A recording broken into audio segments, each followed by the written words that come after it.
Hello पिलामाने आज आमर गोटे नुआ विषय स्टार्ट करवा यूनिट 3 तृतीय पाठ इंटीग्रेटेड डिजीज पेस्ट मैनेजमेंट इन वेजिटेबल क्रॉप पनीपरिबा चाष रे समन्वित रोग और पोकर परिचालन।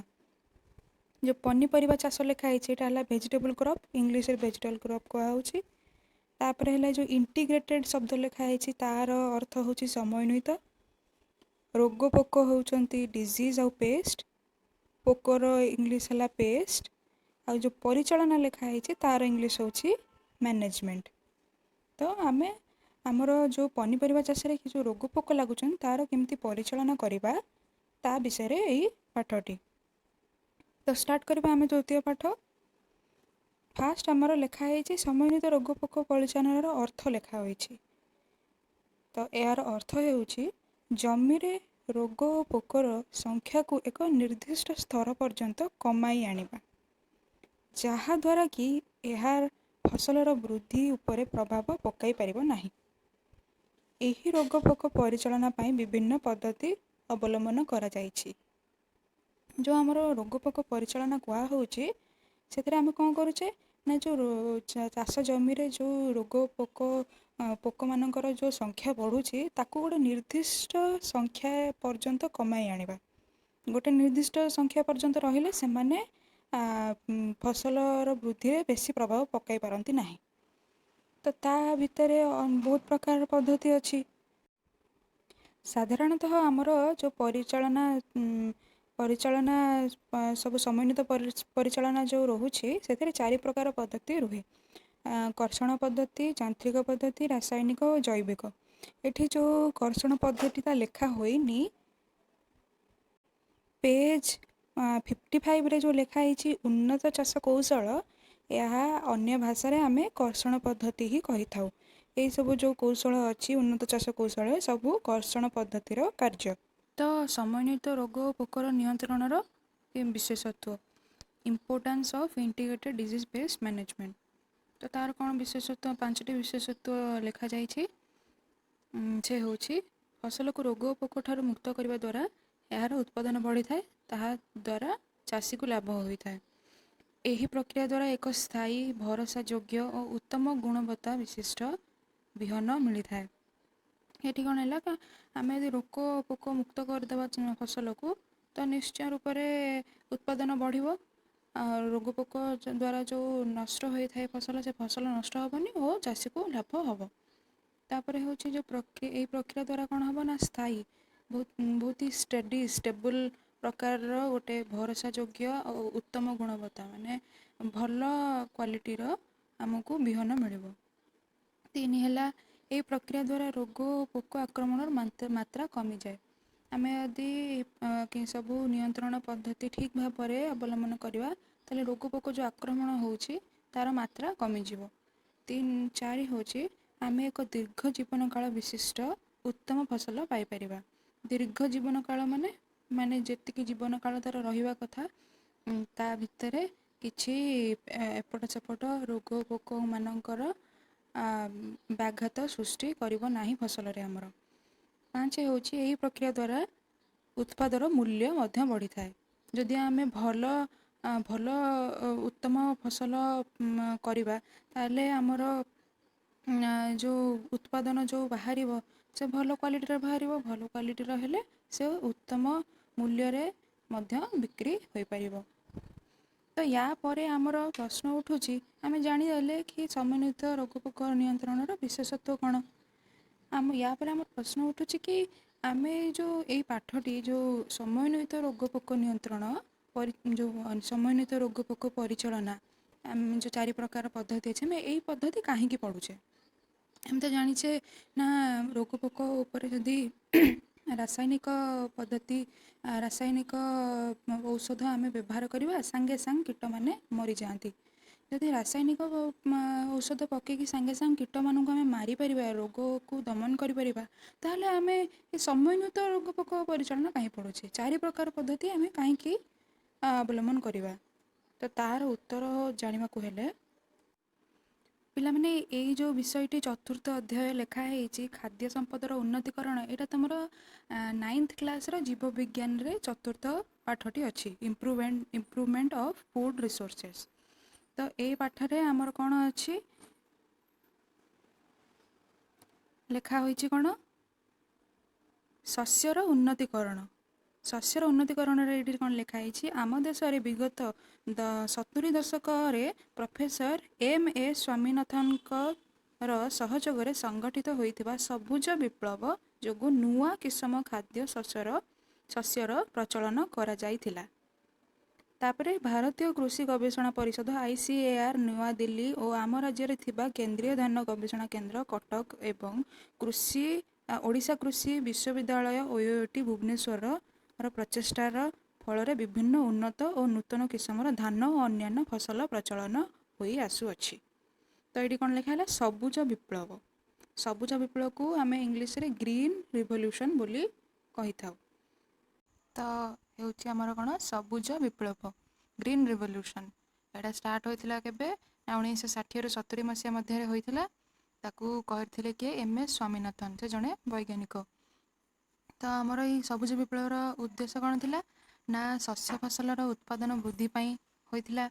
ତାପରେ ନୂଆ ଶଙ୍କର କିସମ ଯେଉଁ ହାଇବ୍ରିଡ୍ ଭେରାଇଟି ତାର ବ୍ୟବହାର କରିବା ପାଇଁ ସବୁଜ ବିପ୍ଳବ କରାଯାଇଥିଲା। ତାପରେ ଉନ୍ନତ ରାସାୟନିକ ସାର ବ୍ୟବହାର କରିବା ପାଇଁ, ତାପରେ ତୃଣକୁମାରୀ କୀଟନାଶକ ଔଷଧର ବ୍ୟବହାର ଫସଲର କ୍ଷତିକୁ କମାଇବା ପାଇଁ, ନୂତନ କୃଷି ପ୍ରଣାଳୀ ଓ ପ୍ରୌଦ୍ୟୋଗିକୀର ବ୍ୟବହାର, ଅନ୍ତଃସ୍ଥଳୀୟ ଜଳସେଚନର ପ୍ରୟୋଗ। ଏଠି ଯେଉଁ ଲେଖା ହେଇଛି କି ନୂତନ କୃଷି ପ୍ରଣାଳୀ ଓ ପ୍ରୌଦ୍ୟୋଗିକୀର ବ୍ୟବହାର ମାନେ ନୂଆ ଟେକ୍ନୋଲୋଜି, ନୂଆ କୃଷି ପ୍ରଣାଳୀର ବ୍ୟବହାର କରିବା ପାଇଁ ହୋଇଥିଲା।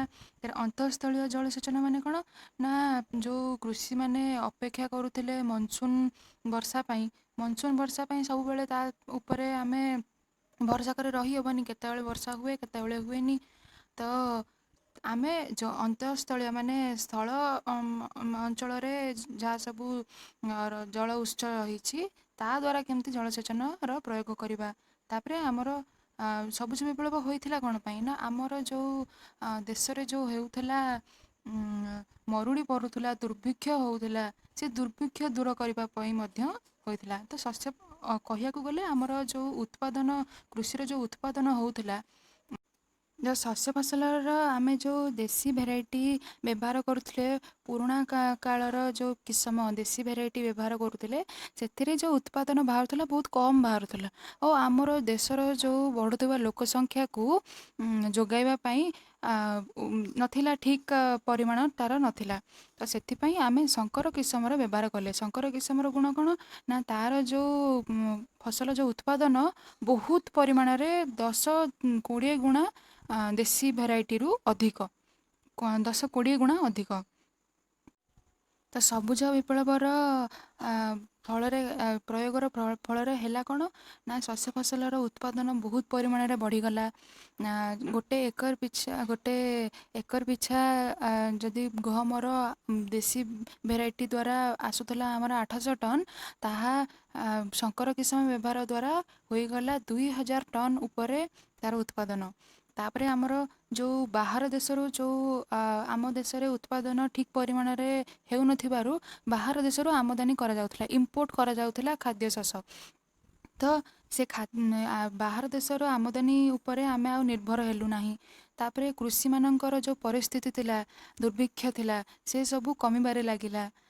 ତାପରେ ଆମର ଯେଉଁ କୃଷିମାନେ ନିର୍ଭର ରହୁଥିଲେ ମନସୁନ୍ ବର୍ଷା ଉପରେ ନିର୍ଭର ରହୁଥିଲେ, ସେଟା ମଧ୍ୟ ଦୂର ହେଲା। ଅନ୍ତଃସ୍ଥଳୀୟ ଜଳସେଚନ କରିବାରେ ସେମାନେ ଠିକ୍ ଭାବରେ କରିପାରିଲେ ଅନ୍ତଃସ୍ଥଳୀୟ ଜଳସେଚନ।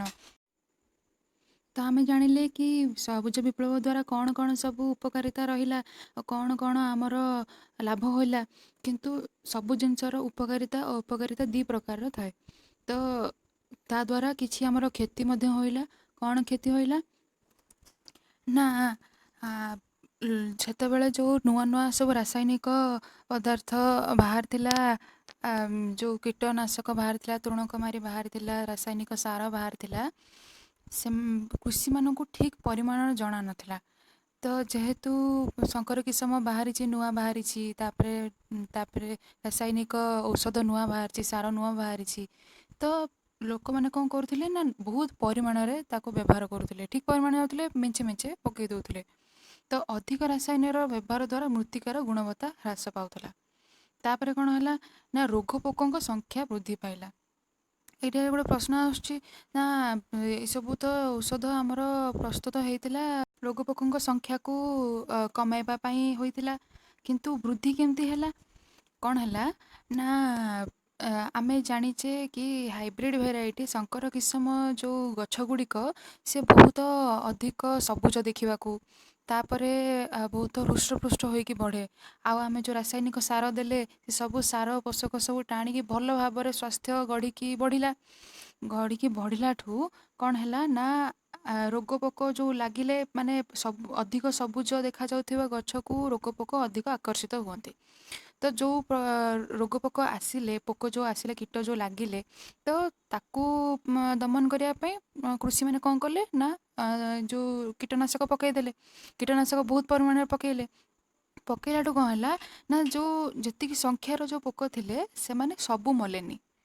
ଯେଉଁ କିଛି ଜଣ ମରିଗଲେ, ତାଙ୍କ ଭିତରେ ଏଇ ଯେଉଁ ରାସାୟନିକ କୀଟନାଶକର ଯେଉଁ ରାସାୟନିକ ଅଛି ତାଙ୍କ ଭିତରେ ଗୋଟେ ସହନଶୀଳ ଗୁଣ ସୃଷ୍ଟି ହେଲା।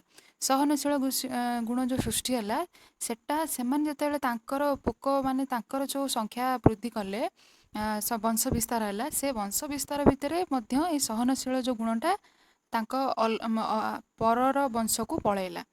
ତ ସେମାନେ ଆଉ ସେ କୀଟନାଶକ ଦ୍ୱାରା ମଲେନି। ତାପରେ ଆମେ କହିବା କି ରୋଗ ପୋକ ବଢ଼ିଲେ ହିଁ କ'ଣ ପାଇଁ, ଯଦି ପ୍ରଶ୍ନ ଆସିବ ନା ଆମେ ଆଗରୁ କ'ଣ ବ୍ୟବହାର କରୁଥିଲେ? ଦେଶୀ ଭେରାଇଟି ବ୍ୟବହାର କରୁଥିଲେ, ମାନେ ଯେଉଁ ଆମର ପ୍ରାକୃତିକ ଭାବରେ ଆଉ ଯାହା ସବୁ ପଦ୍ଧତି ଥିଲା ସେଇ ସବୁ ବ୍ୟବହାର କରୁଥିଲେ, ଦେଶୀ ଭେରାଇଟି ବ୍ୟବହାର କରୁଥିଲେ। ଶଙ୍କର କିସମର ବ୍ୟବହାର କ'ଣ ହେଲା ନା ଏଇଟା ନୂଆ କିସମ, ନୂଆ ପ୍ରକାରର ଗଛ, ଆଉ ବହୁତ ଅଧିକ ସବୁଜ ଦେଖାହେଉଛି, ବହୁତ ସ୍ୱାସ୍ଥ୍ୟ ମଧ୍ୟ ଭଲ ଅଛି, ଦେଶୀ ଭେରାଇଟିଠୁ ଅଧିକ ଭଲ ଉତ୍ପାଦନ ଦେଉଛି। ତ ଦେଶୀ ଭେରାଇଟିରେ ଯେଉଁ ସବୁ ପୋକ କୀଟ ଲାଗୁଥିଲେ, ସେମାନଙ୍କର ଟିକେ ଚେଞ୍ଜ ଆସିଲା। ମାନେ ଏଇ ଯେଉଁ ହାଇବ୍ରିଡ୍ ଭେରାଇଟିରେ ଶଙ୍କର କିସମରେ ଅଲଗା ପ୍ରକାରର ପୋକ ଲାଗିଲେ। ତ ଏଇ ପଏଣ୍ଟଟା ବୁଝିପାରିଲେ, ରୋଗ ପୋକ କେମିତି ବଢ଼ିଲେ, ଅଲଗା ପ୍ରକାରର କୀଟ ଲାଗିଲେ, ନୂଆ ପ୍ରକାରର କୀଟ ଲାଗିଲେ, ଯାହାର ନିୟନ୍ତ୍ରଣ ପାଇଁ ଲୋକମାନଙ୍କୁ ଜ୍ଞାନ ନଥିଲା। ଆଉ ଯଦି କୀଟନାଶକ ସେମାନେ ପ୍ରୟୋଗ କଲେ, କୀଟନାଶକ ଦ୍ୱାରା ଯେଉଁ କିଛି ପୋକ ମଲେନି, ସେମାନଙ୍କ ଭିତରେ ଗୋଟେ ସହନଶୀଳ ଗୁଣ ସୃଷ୍ଟି ହେଲା। ତାଙ୍କ ଉପରେ ଆଉ କିଛି ପ୍ରଭାବ ପକାଇଲାନି ସେଇ ଯେଉଁ କୀଟନାଶକ।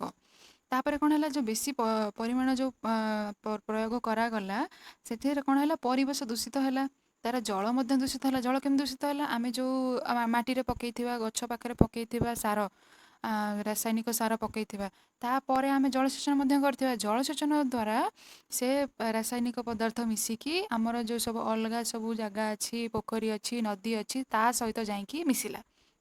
ତାପରେ ଆଉ କ'ଣ ଅସୁବିଧା ହେଲା, ଗରିବ କୃଷିମାନଙ୍କୁ ରାସାୟନିକ ଔଷଧର ସଠିକ୍ ପରିମାଣର ଜ୍ଞାନ ନଥିଲା।